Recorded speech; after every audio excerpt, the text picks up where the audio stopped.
lokal, dan tentunya di sini tekad saya adalah untuk menemukan mutiara-mutiara terpendam yang ada di pelosok negeri, dan bersyukur sekali di sini saya menemukan banyak sekali mutiara itu gitu.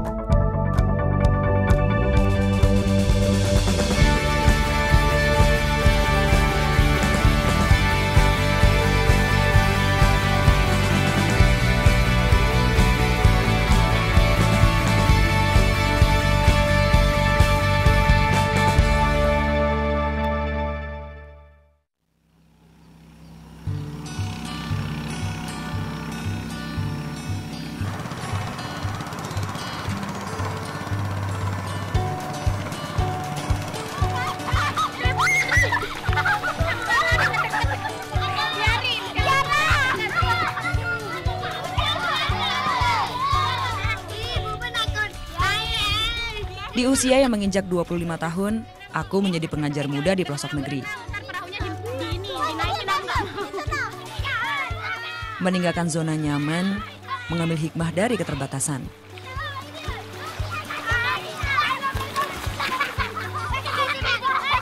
Aku melepaskan awal karirku di bidang pengendalian mutu, sebuah perusahaan eksportir swasta, demi bergabung dengan Gerakan Indonesia Mengajar.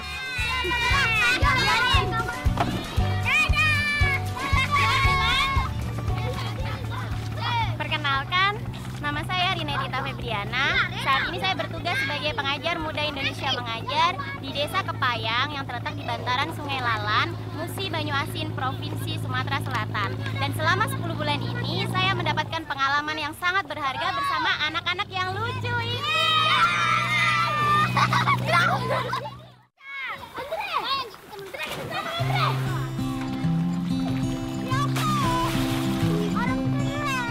Tak pernah kubayangkan tinggal dan menjalani kehidupan di bantaran sungai terbesar di Sumatera.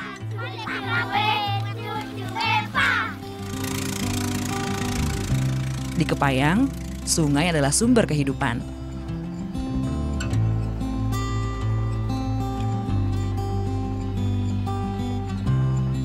Terutama masyarakat yang ekonominya di bawah gitu. Mereka bahkan air untuk minum pun dari sungai yang diendapkan gitu.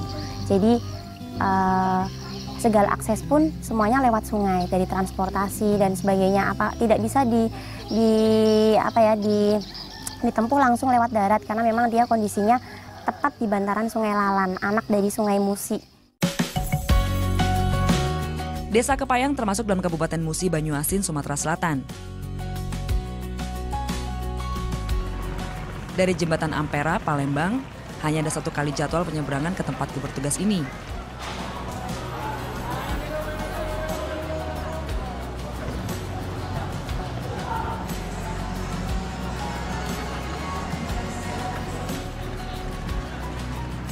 Hanya transportasi air saja yang dapat menjangkaunya.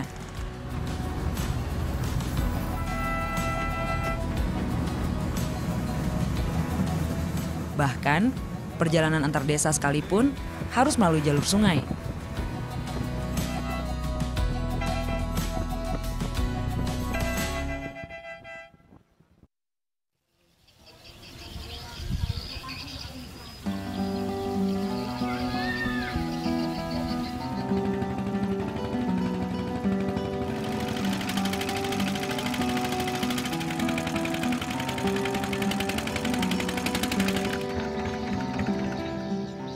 Kami menyebutnya ketek, angkutan sederhana yang biasa anak-anak gunakan menuju sekolah.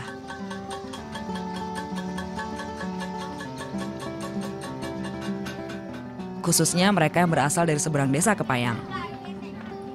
Sekolah Dasar Negeri Kepayang tempatku bertugas adalah satu-satunya lembaga pendidikan dasar terdekat dari tempat tinggal mereka.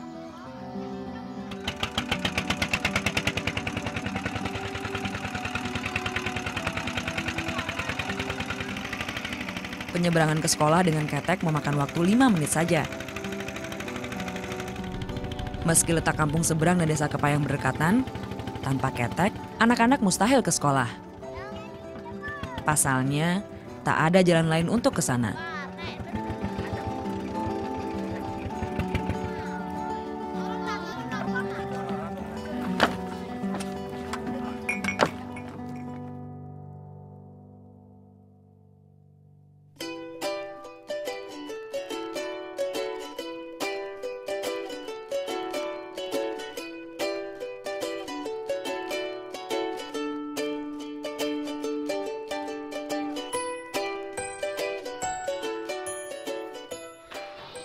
sekarang kita pemanasan dulu ya.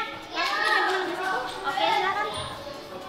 Kita pemanasan dulu supaya anak-anak tidak bosan ya. Masih ingat kosakata yang sudah pernah kita pelajarin? Masih. Sekarang Ibu akan ulas dari awal ya, semua kosakata yang sudah pernah kita pelajari ya. Bahasa Inggrisnya. Kaki. Good, very good. Bahasa Inggrisnya hidung. Nose, very good. Bahasa Inggrisnya jambu. Aku adalah lulusan Fakultas Perikanan dan Ilmu Kelautan Universitas Diponegoro Semarang. Selama 4 tahun berkuliah, aku mendapatkan beasiswa peningkatan akademik dan ekstrakurikuler dari pemerintah Indonesia. Pengalaman serta sarana dan prasarana terbaik mengiringi rekam jejak pendidikan yang membanggakan. Seiring berjalannya waktu, aku sadar telah berhutang banyak pada negeri. Sekarang kita beralih ke nama-nama hewan.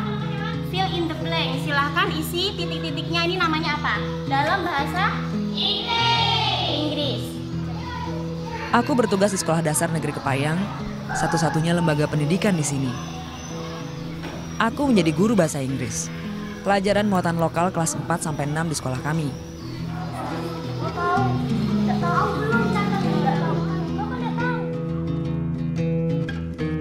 Guess me, tebak saya. Ibu kasih satu jawaban. Ini apa?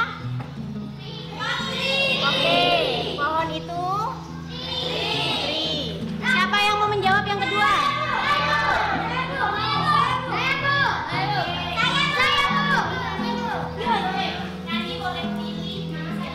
Anak-anak SDN Kepayang baru mengenal bahasa Inggris 3 tahun belakangan. Tepatnya sejak pengajar muda pertama masuk desa. Sebelumnya, belum ada guru yang mampu memberikan pelajaran bahasa Inggris. Kita sudah belajar tentang profesi. Ibu akan bagikan kertas. Silakan tuliskan cita-cita anak-anak dalam bahasa Inggris. Oleh karena itu, aku berusaha membuat tiap kegiatan belajar menyenangkan.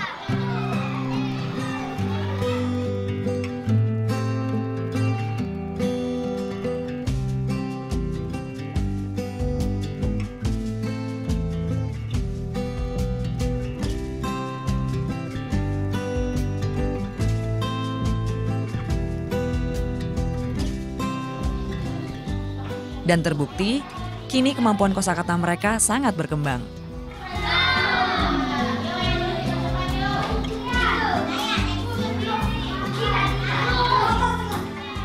Aku percaya dengan mengembangkan kreativitas, mutiara-mutiara terpendam kelak muncul ke permukaan.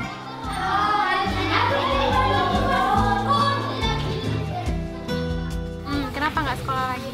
Semua sudah Kata ibu kenapa memangnya? minta duit terus.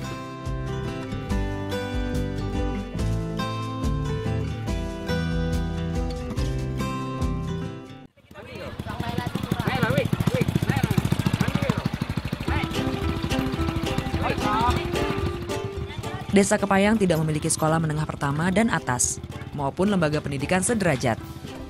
Seluruh urusan pendidikan, pemerintahan, dan pelayanan publik berpusat di kota kecamatan Bayung Lencir. Beruntung, SMP terdekat masih mungkin dijangkau. Siswi-siswi biasa menyeberang sungai dengan ponton, kemudian lanjut perjalanan dengan mengendarai motor selama 30 menit.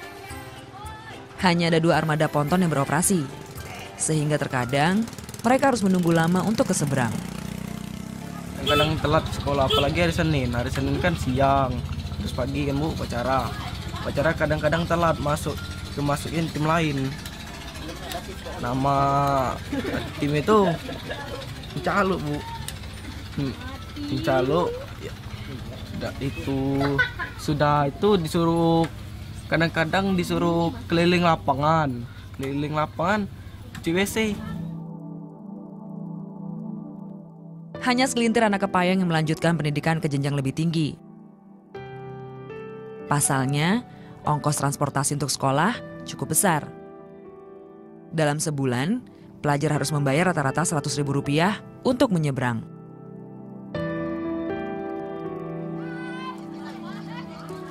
Mereka yang putus sekolah akhirnya mengisi hari-hari dengan membantu orang tua. Ada pula yang sekedar bermain-main.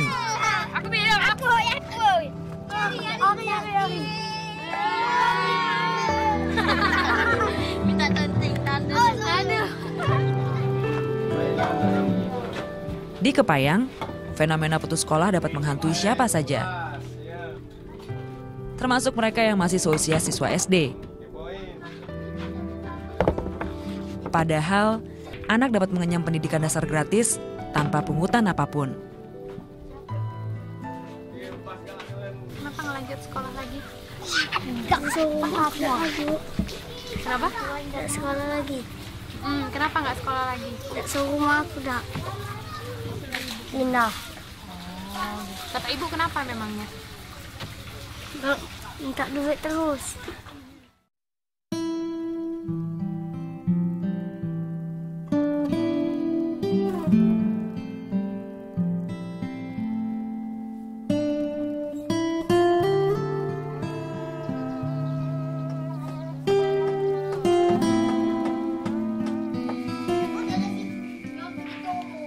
Aku pun mengarahkan anak didikku untuk aktif dalam kegiatan yang lebih bermanfaat. Les malam misalnya menjadi rutinitas yang membuahkan hasil pada perkembangan diri mereka.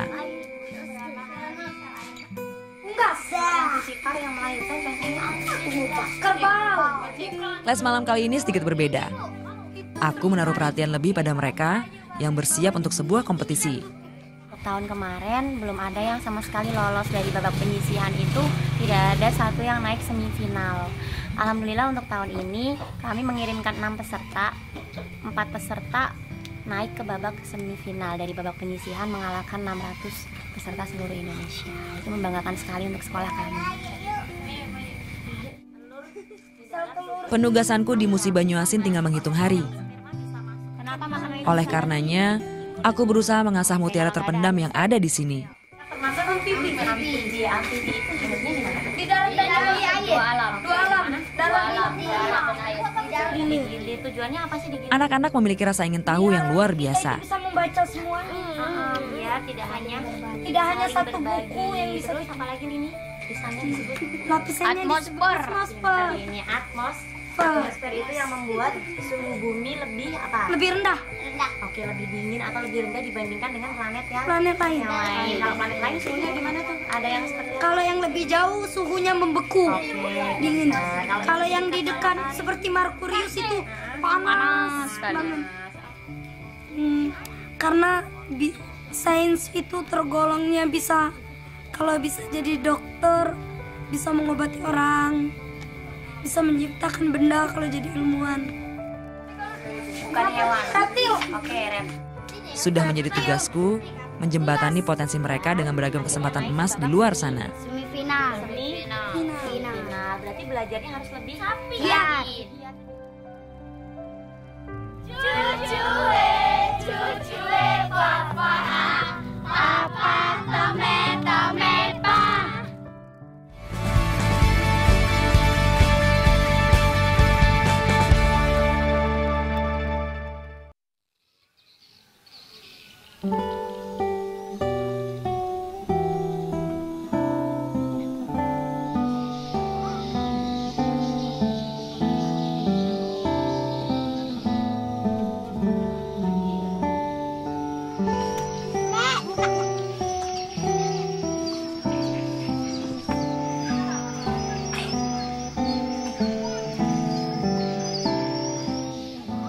SDN Kepayang memiliki 6 pengajar. Semuanya adalah guru honorer lulusan SMP dan SMA. Satu-satunya tenaga berstatus pegawai negeri sipil hanyalah Ibu Lai, kepala sekolah kami. Sejak berdiri tahun 1979, SDN Kepayang kekurangan tenaga pengajar berkualifikasi. Guru PNS yang mengajar sekolah kami kerap datang dan pergi. Karena satu kan, misalnya dari perumahan guru tidak ada, dia kan mau nginap di rumah kepala sekolah. Dalam jangka sebulan 2 bulan dia tahan, tapi dalam itu tidak tahan lagi tuh. Nah, justru itu dia minta keluar atau dia minta ini permohonan pindah. Kepada putra-putri daerahlah Desa Kepayang menaruh harapan.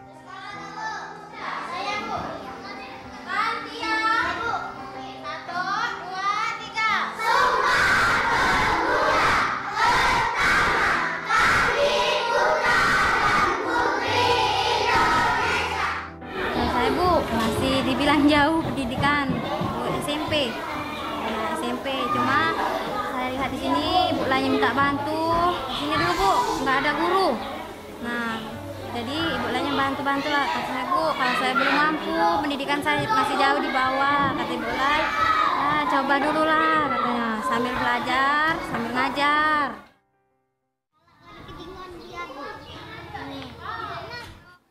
Meski tidak memiliki latar belakang pendidikan yang memadai, aku salut dengan dedikasi guru-guru SDN Kepayang. Bawa laci sini, banyak ada bukunya, Jingo. Khususnya Ibu Kartina yang memiliki semangat mengajar luar biasa walau menginjak usia senja.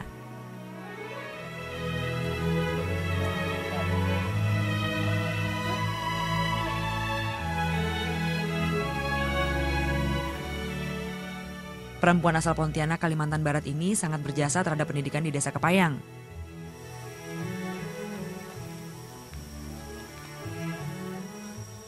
Sudah 17 tahun, Ibu Kartina membagi ilmu lintas generasi.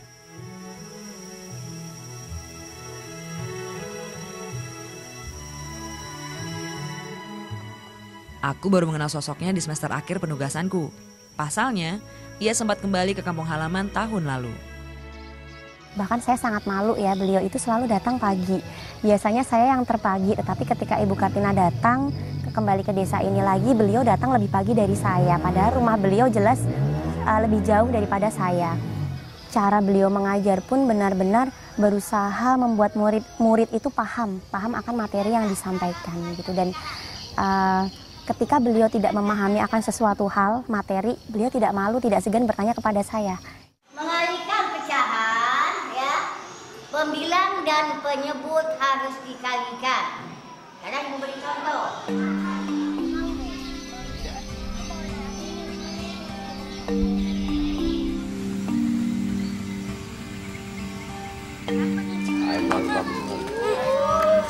Murid semuanya ini. Nah, ini calon-calon insinyur dokter handis galuh itu.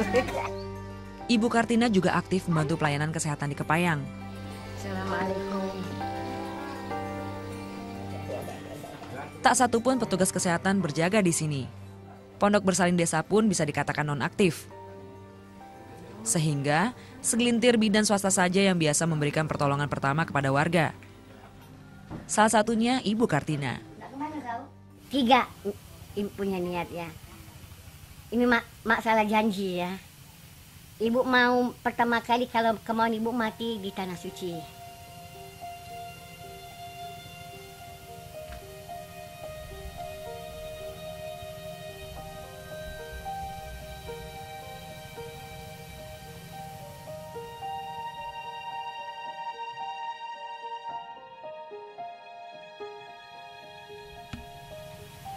Kedua, Ibu ingin mati sewaktu Ibu sujud di tikar sembahyang. Yang ketiga, Ibu sedang mengajar menghadap kanan. Itu niat Ibu sebenarnya. Kalau sampai oleh Maha Kuasa. Sebelum Ibu untuk mata Ibu masih kuat, Ibu masih mau mengabdikan diri Ibu kepada masyarakat banyak. Itu.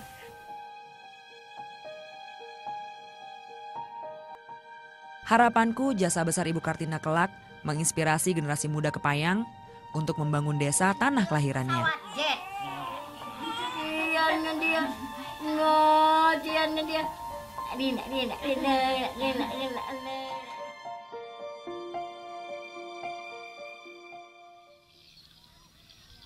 Perancis 2 Maret 2014. Pukul 12:09 waktu Eropa Tengah.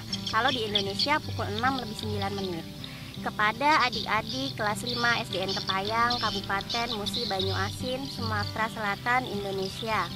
Halo adik-adikku yang manis. Nama kakak Ciptaning Wergojati. Panggil saja Kak Cipta. Seorang sahabat pena mengirimiku surat yang kini berkuliah di Université de Nantes, Prancis. Tahu ya? Tahu. Untuk mencapai Perancis, kakak harus menempuh perjalanan hampir 12.000 km. Bisa dilihat, ini Indonesia, ini Perancis. Ya, jauh nggak? 12.000 kilometer. Jadi dia naik pesawat dari sini ke sini, ya. Seperti halnya Indonesia, Perancis pun memiliki beberapa monumen atau bangunan yang merupakan kebanggaan masyarakat Perancis. Antara lain, iya pintar sekali Aryo, ada Menara Eiffel. Siapa yang sudah pernah lihat Menara Eiffel? Nah, ini dari Kak Cita. Menara Eiffel. Siapa yang ingin ke sana? Bagus kan? Pengen semuanya ke sana? Nah, kemudian nih, ini ada Museum de la Louvre. Jadi museumnya itu ada semacam kaca atau gelas gitu untuk apa? Menyambut tamu datang. Jadi ini pintu masuknya udah bagus banget. Ini di Perancis. Lihat, Bu. Bagus nggak? Pesan terakhir kakak, jangan berhenti bermimpi. Percayalah, mimpi itu akan menjadi kenyataan bagi mereka yang mau selalu berusaha dan berdoa. Perancis, 2 Maret 2014, Ciptaning Wirgojati.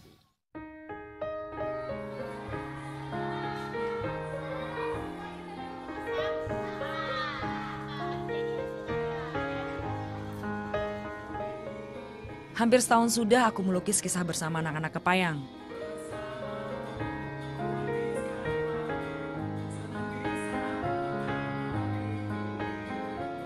Suka duka akan menjadi sebuah memoir abadi dalam ingatanku.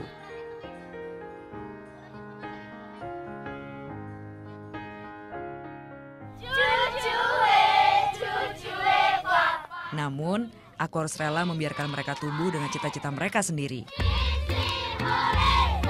Anak-anak harus tetap berani bermimpi, meskipun dengan segala keterbatasan.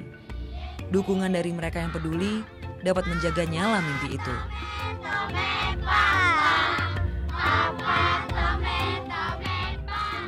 Kalau mau Indonesia maju, ya seharusnya yang harus dibangun itu dari akar, dari dasar, tidak hanya yang atasnya saja, tidak hanya yang di daerah perkotaan saja, tapi cobalah tengok di daerah pelosok.